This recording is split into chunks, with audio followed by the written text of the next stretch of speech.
రుద్రంగి మాజీ సర్పంచ్ ను గ్రామస్తులు ఘనంగా సన్మానించారు. సర్పంచ్ల పదవీ కాలం ముగియడంతో రాజన్న సిరిసిల్ల జిల్లా రుద్రంగి గ్రామ సర్పంచ్ తర్రె ప్రబలత మనోహర్ కు స్థానిక మహిళలు జ్ఞాపికను అందజేసి శాలువతో సన్మానించారు. ఈ సందర్భంగా సర్పంచ్ మాట్లాడుతూ 5 సంవత్సరాలు మీ అందరి సహాయంతో రుద్రంగి గ్రామాన్ని అభివృద్ధి చేసుకున్నాం. ఇక ముందు కూడా పదవి వచ్చినా రాకున్నా ఎమ్మెల్యే ఆది శ్రీనివాస్ సహాయంతో మన గ్రామాన్ని మరింత అభివృద్ధి చేసుకుందామన్నారు.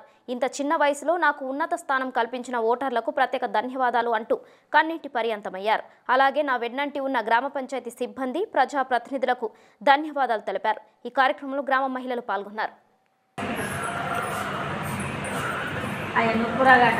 వేరు వేరు చెరొకటి కప్పితే ముంగడు దాకా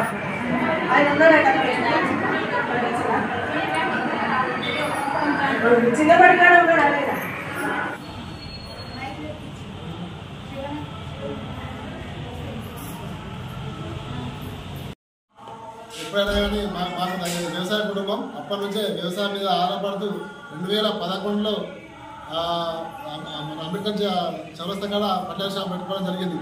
అప్పటి నుండి 2015 వరకు అంబేద్కర్ చౌరస్తా ఏరియాలో ఉన్న ప్రతి ఒక్కరు మహిళా తల్లులు కానీ పెద్దలందరూ కానీ ప్రతి ఒక్కరు అంటే నా పట్ల చూపించిన కృతజ్ఞతతో వాళ్ళందరూ కలిసి అన్న మీకు రిజర్వేషన్ వస్తే మీరు సర్పంచ్గా పోటీ చేయండి, మేము దగ్గర తెలుసుకున్నామని చెప్పి వాళ్ళ ఆశీర్వాదంతో అదేవిధంగా చాలా మటుకు నాకు ఈ విలేజ్లో నేనంత మాత్రాన దూరమైన మన మధ్యలో ఉన్న బంధాలు కానీ బంధువులు కానీ ఎప్పటికో పదవి అనేది శాశ్వతం కాదు.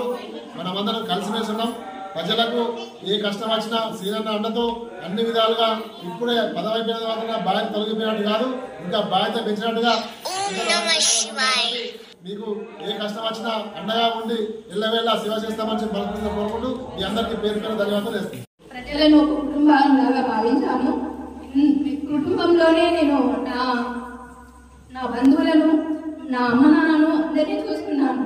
చాలా వరకు నేను 9 గంటలకు ప్రజల 9 గంటలకు వచ్చిందంటే ప్రజలకు ఏమేమి సమస్యలు ఉన్నాయని గ్రామ పంచాయతీలో కూర్చొని మరి ప్రజల దగ్గరికి వెళ్ళి సమస్యలు తెలుసుకోదని ప్రజలను మా ఇంటి దాకా కూడా నేను రానియకపోతుంటే మా సార్ 9 గంటల వరకు వచ్చినా కూడా సార్ 6 గంటలకే బయటకు వెళ్ళేటారు. ఎవరైనా ఏమైనా అవసరం ఉంటే ఇంటి దాకా వస్తారు, ఇంటి దాకా రప్పించుకోవద్దు అని మా సార్ చెప్పేదాన్ని.